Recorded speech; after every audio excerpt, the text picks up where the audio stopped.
Welcome again friends. तो कैसे हैं आप? तो आज मैं एक्सप्लेन करने वाला हूं guardian of the Galaxy volume 2 film की स्टोरी को। वीडियो शुरू करने से पहले मैं तमाम व्यूअर्स को रिकमेंड करूंगा कि इस फिल्म के पहले पार्ट को लाजमी देखें, तभी आपको इस फिल्म के इस पार्ट की समझ आएगी। और पहले पार्ट को भी मैं एक्सप्लेन कर चुका हूं, वीडियो का लिंक नीचे डिस्क्रिप्शन में डाल दिया गया है। और इस साल यानी 2023 में इस फिल्म का तीसरा पार्ट भी रिलीज़ हो चुका है, तो मैं जल्दी इसको भी एक्सप्लेन करूँगा। तो चलें बिना किसी देरी के शुरू करते हैं आज की एक्सप्लेनेशंस। इस फिल्म की कहानी पार्ट 1 के कुछ महीने के बाद की है। पीटर कोयल यानी स्टार लॉर्ड और उसके साथी अब गार्डियन ऑफ द गैलेक्सी के नाम से मशहूर हो गए थे, क्योंकि उन्होंने पहली बार गैलेक्सी को बचाया था। इसलिए इनको सब ने हीरो मान लिया था, और इसलिए सोवियन नाम की एक एलियन नस्ल गार्डियन से मदद मांगती है। सोवियन के पास बहुत ही पावरफुल बैटरी थी, जो कि एक मॉन्स्टर ने चुरा ली थी, और वो गार्डियंस को इस बैटरी को वापस लाने के लिए बोलते हैं। फिर गार्डियंस इस मॉन्स्टर को मारकर इसे वो बैटरी ले लेते हैं, जिसके बदले में सोवियंस नेबुला को आज़ाद कर देते हैं, जो कि कमोरा की बहन थी। वो कुछ टाइम से सोवियन की कैद में थी, और क्योंकि नेबोला के सर पर बहुत बड़ा इनाम था, इसलिए गार्डियंस इस इन्वेंट्री के बदले में नेबोला की मांग की थी। फिर गार्डियंस नेबोला को लेकर वहाँ से निकल जाते हैं, लेकिन रॉकेट फिर से वो सोवियन की बैटरीज को चुरा लेता है।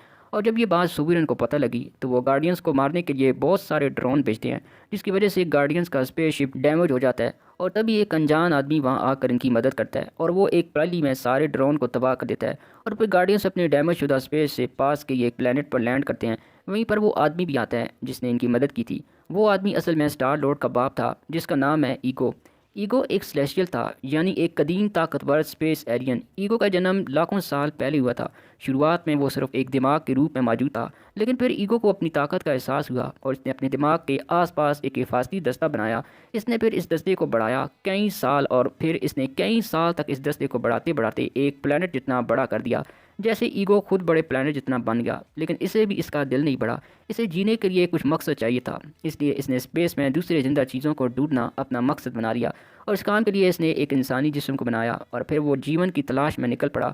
और फिर कई सालों की तलाश के बाद इसे दूसरे एलियंस मिल गए, लेकिन इससे भी इसको कोई खुशी नहीं मिली। और तभी ईगो ने अपने जीवन का एक नया मकसद बनाया। इसने ये तय किया कि वो अब पूरी प्लेनेट पर अपना फैलाव करेगा, और सभी प्लेनेट को वो अपने रूप में डाल देगा। और इस काम के लिए इसने सभी प्लेनेट पर अपने बीज बो दिए, ताकि वो इन प्लेनेट को टेराफॉर्म करके अपना जैसा बना सके। लेकिन इन बीजों को लगाने के बाद ईगो को एहसास हुआ कि इनमें इतनी ताकत नहीं है कि वो दूसरे प्लेनेट को टेराफॉर्म कर सके। और इस काम के लिए इसे अपने जैसे ही एक सेलेस्टियल की ज़रूरत थी। और इस काम के लिए इसने कई सारी एलियन औरतों के साथ रिश्ते भी कायम किए, और इनकी मदद से इसने कई सारे बच्चे भी पैदा किए। ईगो अक्सर किसी औरत से रिश्ता बनाने के बाद इसे छोड़ देता, और बाद में इसके बच्चे को लाने के लिए योंडो को भेजता। योंडो एक लुटेरा एलियन था, जो कि रेवेंजर ग्रुप का मेंबर था। हालांकि रेवेंजर ग्रुप के लोगों का ये असूल था कि वो किसी को भी किडनैप नहीं करते थे, लेकिन ईगो ने योंडो को इस काम के लिए बहुत से पैसे दिए, इसलिए वो ईगो का डिलीवरी मैन बन गया, जिसकी वजह से इसे रेवेंजर ग्रुप से निकाल देगा। पर इधर इतने सारे बच्चे पैदा करने के बावजूद भी इसे अपने किसी बच्चे में अपनी जैसी सेलेस्टियल पावर नहीं मिली, तो वो इन सब बच्चों को मार देता है। इस तरह ईगो ने बहुत सारे बच्चे पैदा किए, और फिर इन्हें बाद में खुद ही मार दिया। और फिर 1980 में ईगो को मैरी डेथ कोयल नाम की एक औरत से प्यार हो गया, लेकिन फिर इसने मैरी से दूर होने के लिए इसके दिमाग में कैंसर का ट्यूबर डाल दिया। और फिर जब मैरी माँ बनी, तो वो इस प्लेनेट को छोड़कर चला गया, जिसके जाने के बाद मैरी ने एक बच्चे को जन्म दिया, जिसका नाम पीटर कोयल यानी स्टार लॉर्ड था। और उसके पास ही ईगो का डीएनए सेलेस्टियल था। फिर पीटर जब 8 साल का हुआ, तो उसकी माँ की कैंसर की वजह से मौत हो गई, जिसके बाद से योंडो ने इसे पकड़ लिया ताकि वो उसको भी ईगो के हवाले कर सके। मगर बाद में योंडो को एहसास हुआ कि ईगो के इरादे अच्छे नहीं हैं, इसलिए इसने खुद ही पीटर की परवरिश की, और इसे भी अपने जैसा लुटेरा बना दिया।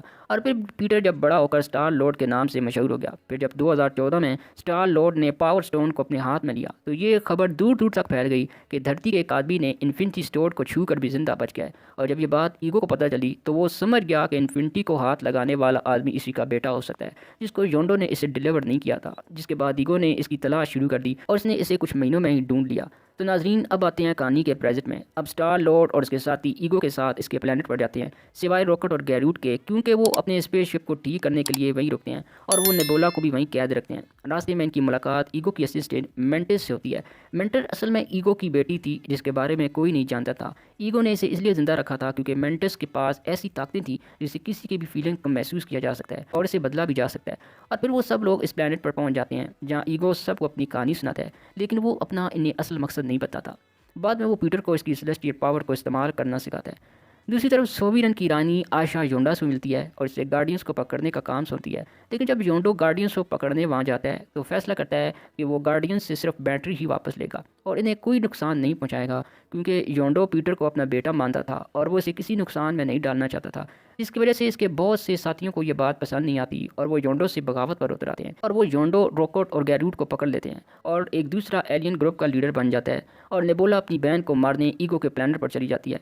अब योंडो का एक आदमी इनकी मदद करते हुए इन सबको जेल से बाहर निकाल लेता है और योंडो अपने सभी गद्दार साथियों को मारने के बाद वो पीटर और इसके बाकी साथियों को बचाने निकल जाता है। वहीं दूसरी तरफ नेबुला अपनी बहन कमोरा को मारने की कोशिश करती है, लेकिन कुछ देर लड़ने के बाद वो एक दूसरे को माफ़ कर देती हैं। तभी नेबुला और कमोरा को इस गुफे में बहुत सारी इंसानी हड्डियाँ मिलती हैं। इसी दौरान मेंटेड डायरेक्स को ईगो की सारी हकीकत और इसका बुरा प्लान बता देती है। इसके बाद वो कमोरा और नेबुला को भी ईगो का बता देती है।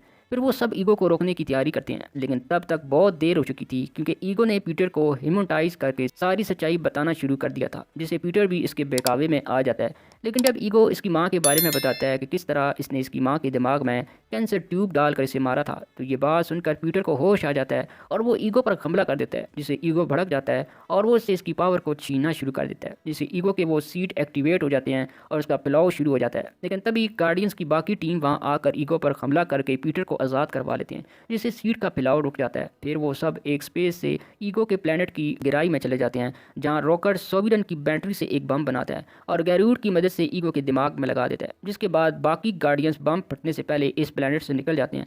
फिर जैसे ही वो बम पड़ता है तो उसे ईगो मारा जाता है और उसका प्लेनेट भी पूरी तरह से डिस्ट्रॉय हो जाता है। इसके बाद पीटर के पास से वो सेलेस्टियल वाली पावर भी चली जाती है और वो अब इस प्लेनेट पर अकेला रह गया था। पर तभी वहाँ योंडो आकर इसे इस प्लेनेट से बचा देता है, लेकिन इसमें योंडो की जान चली जाती है, जिसके बाद योंडा का फ्यूनरल हो जाता है, जिसमें पूरे रेवेंजर ग्रुप के लोग शामिल होकर इसे गार्ड ऑफ ऑनर देते हैं।